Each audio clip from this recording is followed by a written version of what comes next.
Hey everybody, this is Nate. If you enjoyed the video, don't forget to like, leave comments, and subscribe. We really appreciate it.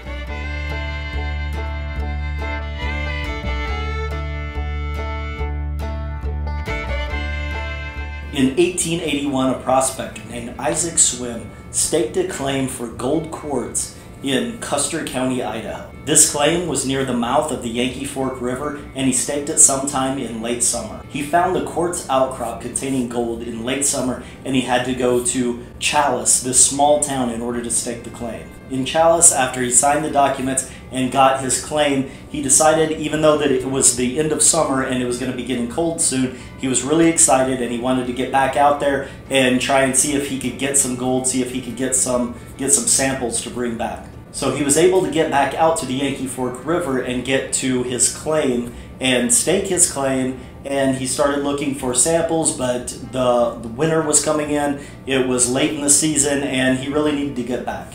For obvious reasons, he didn't want to be stuck out there during the winter. It was really harsh at this time. There wasn't really a lot of shelter or anything, and he probably would have died if he would have been stuck in the mountains during winter. So he took off, he got out of there, and he went back home. By the time the next spring had rolled around, he had enlisted a couple of other prospectors to help him go out there and actually mine the gold. He had given these two other prospectors the general location, basically that it was near the mouth of the Yankee Fork River. It wasn't necessarily because he didn't trust them, it was just because he would have had to give them very specific directions, and they were going there anyway, so it just wasn't necessary. However, in order to get to his claim, they had one obstacle in their path, and that was the Salmon River.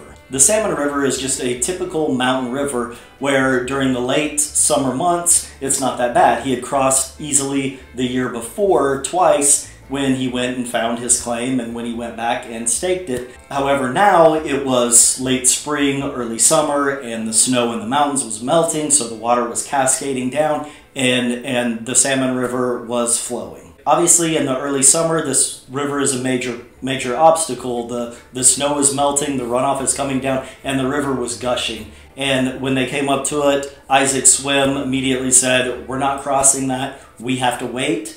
We need to wait probably several weeks, if not several months, before we can cross this river." The other two prospectors didn't agree. They were excited about getting this outcrop, digging out and trying to find some gold, and so was Isaac Swim, actually. So they fairly easily convinced him that they could cross the river and that they could keep going. Isaac Swim was the first one to go in, and he went in with his horse, and they were almost immediately swept downriver. The other two prospectors went looking after him. They went down the river, and they were actually able to find his horse, and it had drowned, but they were not able to find his body. However, later that summer, other people were actually out there, and they did find Isaac Swim's body further downstream. Though they had just lost Isaac Swim, their leader, essentially, these two prospectors were not willing to give up on the gold that was across the river, and once the river went down, they crossed, and they actually found his claim. They found his staked claim.